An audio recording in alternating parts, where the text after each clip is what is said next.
이스라엘 지파가 드디어 가나안 땅을 정복하고 이스라엘의 각 지파가 땅 분배를 모두 마쳤다는 말씀이 19장 말씀이 되겠습니다. 다시 한번 잠깐 상기해 보면 제일 먼저 14장에서 유다 지파 중 갈렙이 나와서 땅을 달라 이산지를 요청하죠. 갈렙이 가장 먼저 땅을 분배받았습니다. 가나안 땅을 가장 먼저 분배받은 사람은 갈렙입니다.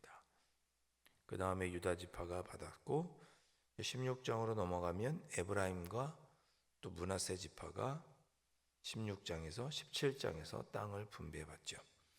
그리고 18장으로 넘어가면 이제 베냐민 지파 받게 되고, 그리고 마지막으로 19장에서 시므온 지파, 스불론, 이사갈, 아셀, 납달리, 단 이런 지파들이 모두 땅을 분배를 하게 됩니다. 이들이 땅을 분배받는 원칙은 동일했습니다. 어떤 방법이었느냐? 제비를 뽑아서 했습니다. 오늘 보시면 다섯째, 여섯째, 일곱째 모두 제비를 뽑아서 땅을 차지하게 됩니다.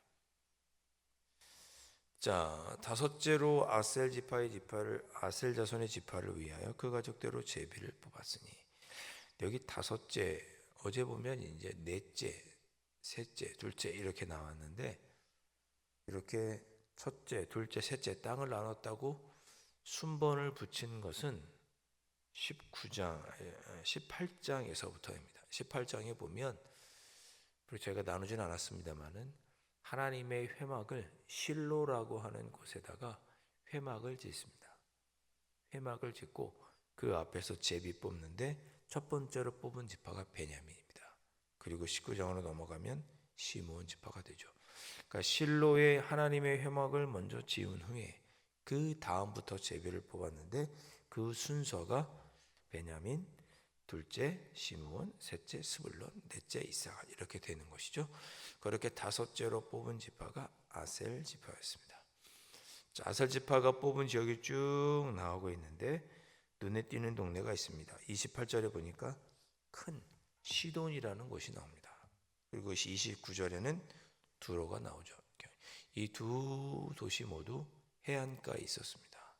학자들은 말하기를 시돈은 항구고 두로는 큰 섬이었을 것이다, 그렇게 보고 있습니다. 그래서 모두 항구가 있고 해상에서 배를 타고 무언가를 많이 활동했던 그런 동네가 시돈과 두로였습니다. 거기를 누가 차지했느냐? 아셀 지파가 다 차지했다, 그런 것이죠. 32절에 보니까 여섯째로 어떤 지파가 뽑았느냐? 납달리 지파가 제비를 뽑았습니다. 하나님께서 주신 뜻대로 땅을 차지했다는 얘기가 쭉 나오고 있죠. 근데 36절에 보니까 아다마와 라마와 하솔을 납달리 지파가 가져가게 됩니다. 이 하솔은 이스라엘 북쪽에 있는 중심 도시였습니다. 글쎄요, 저희 남쪽에 있는 주요 도시 그러면 부산이 떠오르고 대전이 떠오르고 광주가 떠오르고 대구가 떠오르는데, 그런 것처럼 북쪽에 이스라엘은 나라의 중요한 한 도시가 어디였느냐? 거점 도시가 하솔이었습니다. 나중에는 이 하솔에 솔로몬이 요새를 세우게 되고 거기서 이제 말도 병거도 솔로몬이 키우게 되죠. 그리고 게데스라는 곳이 37절에 나오는데 도피성이 있던 그런 곳이었습니다. 그런 지역을 납달리 지파가, 이스라엘의 북쪽 지역을 납달리 지파가 차지했다, 그런 내용입니다. 40절부터 이어지는 48절까지의 말씀은 마지막으로 일곱째로 단 자손의 지파를 위해서 그들도 제비를 뽑았다, 그들도 땅 분배를 받았다는 내용이 나오고 있습니다.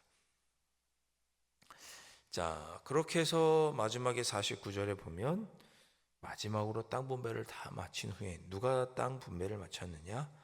여호수아가 땅을 차지하는 이야기가 나오고 있습니다. 자, 오늘 말씀 중에서 눈여겨볼 것은 여러 가지가 있지만, 제비를 뽑아서 하나님께서 모든 지파가 다 땅을 차지하게 하셨다. 유다 지파, 그리고 에브라임 지파, 므낫세의 절반 지파, 그리고 첫째부터 일곱째 지파까지 쭉 하면 10지파 반이 됩니다. 그렇게 해서 모든 지파가 다 땅을 차지했다는 내용이 오늘 나오죠. 그거는 뭐냐? 하나님께서 약속하신 것은 이루어 주셨다, 그런 뜻입니다. 자, 그런데 그렇게 하나님께서 주신 땅을 약속의 성취로 그들이 모두 받게 되는데, 그런데 특별히 눈이 가는, 오늘 말씀 중에서 눈이 가는 지파가 하나 있습니다. 어떤 지파냐?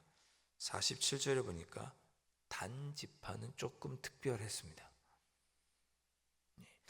단 지파도 제비를 뽑아서 땅을 차지했는데 그뿐만이 아니었습니다. 47절 보니까 그런데 단 자손의 경계는 더욱 확장되었으니 그랬습니다. 이런 말씀이 오직 단 자손에게만 나옵니다. 여러분 앞에 우리가 쭉 16장 17장을 볼 때 어느 지파가 있었냐면 요셉 자손의 지파, 즉 에브라임과 므낫세 지파도 땅을 차지하는 내용이 나오죠. 16장 17장에서 에브라임과 므낫세도 땅을 차지합니다.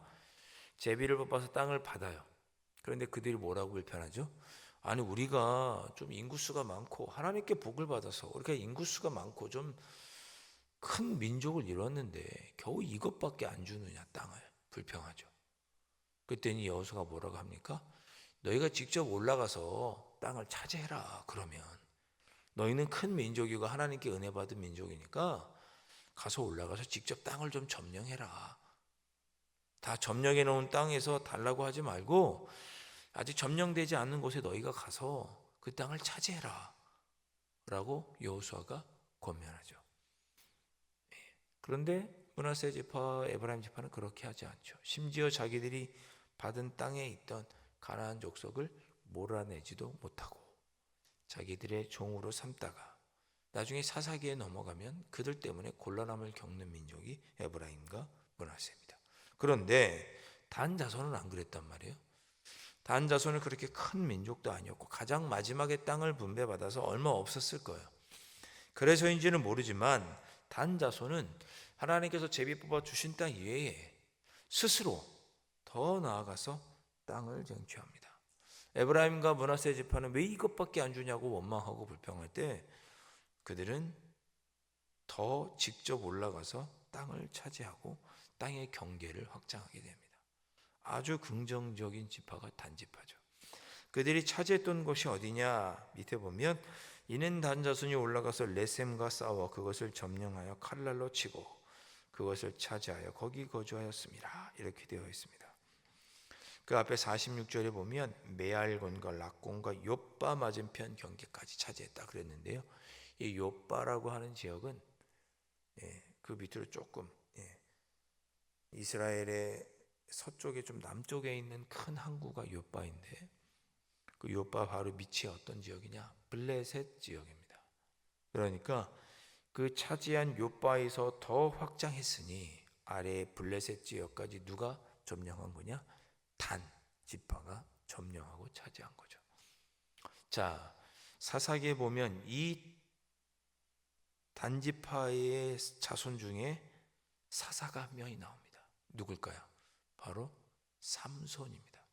삼손이 단지파 사람이에요. 단지파의 사사였던 삼손이 누구와 계속 관계가 안 좋았죠? 블레셋 사람들에게 나중에 두 눈을 뽑혀서 거기서 죽게 되죠. 그러니까 단 지파가 차지했던 지역이 블레셋 사람들에게 살고 있던 지역이랑 겹치는 거예요. 그래서 블레셋 사람들하고 단 지파가 계속 사이가 안 좋아요.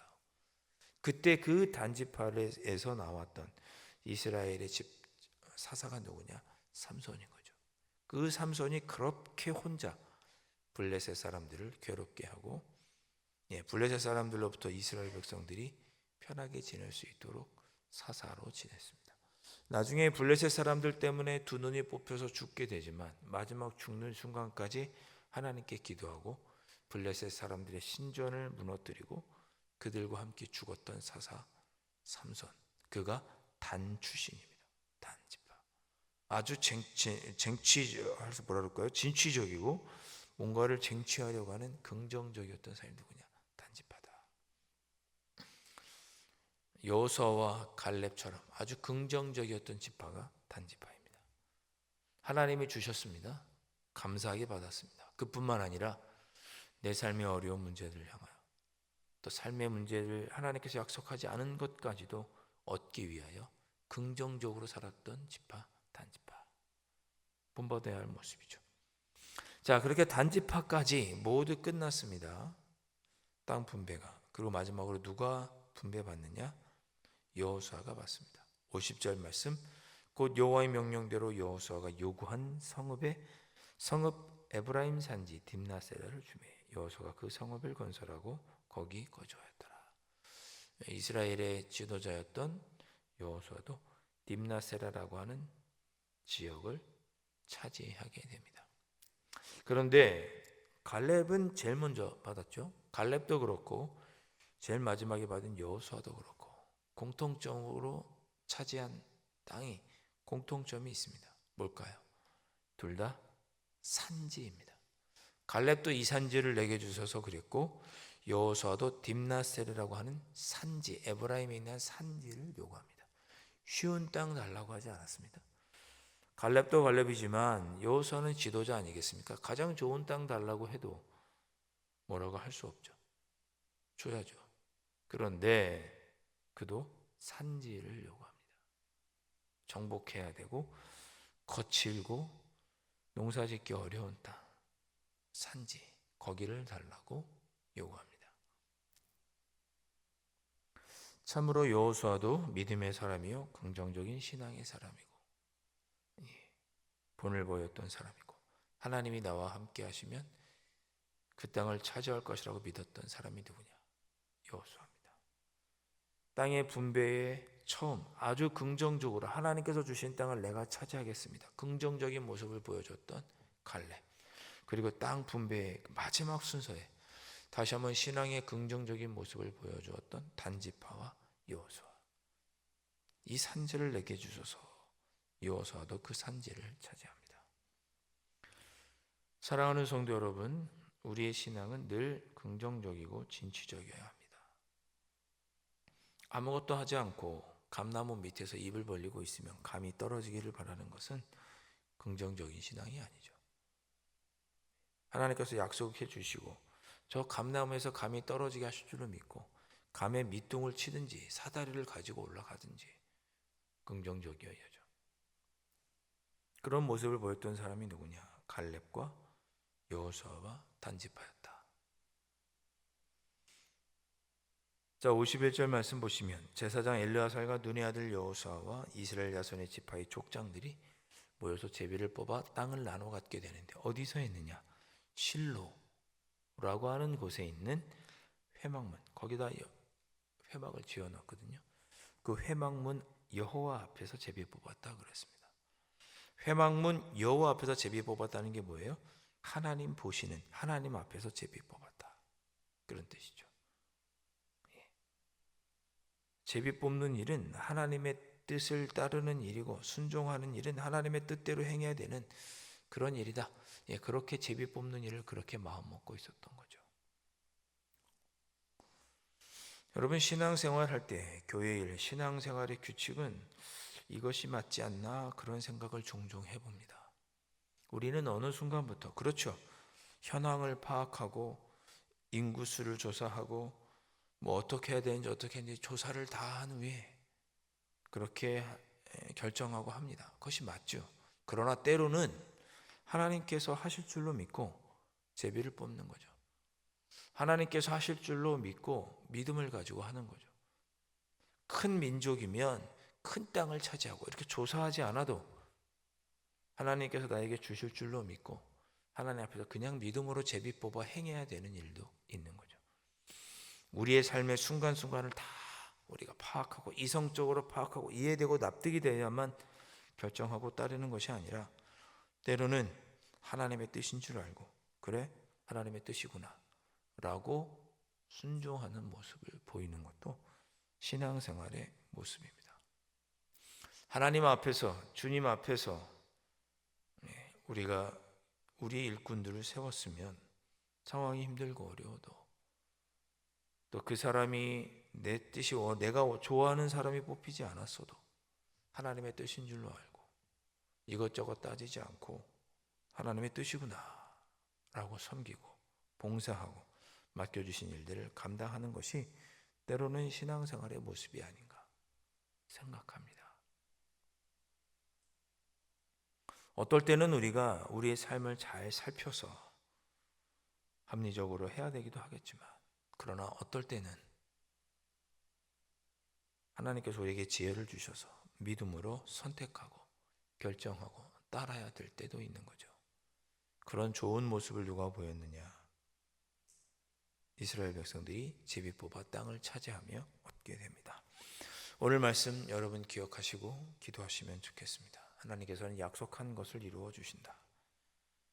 그리고 약속한 것을 이루어 주시지만 그와 더불어 우리가 긍정적인 신앙을 갖고 이 산지를 내게 주소서, 하나님을 믿고 더 얻기 위해 이 산지를 향하여 나아갈 수 있는 긍정적인 신앙의 모습을 가져야 한다.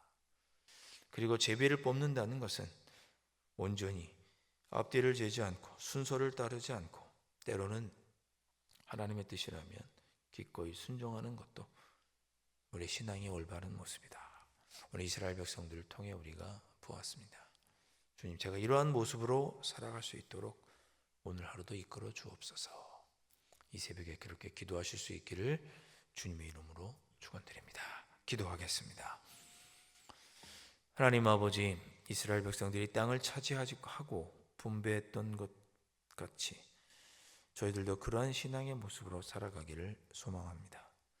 하나님께서 약속해 주신 것은 성취해 주신다고 하는 믿음, 하나님이 나와 함께 하시면 이 산지를 차지하겠다고 하는, 차지할 수 있다는 긍정적인 믿음, 무엇보다 하나님의 뜻이라면 기쁨으로 모든 것을 내려놓고 순종할 줄 아는 믿음, 그 믿음으로 오늘 하루를 살아가는 저희들 될 수 있도록 성령 하나님 인도하여 주시옵소서.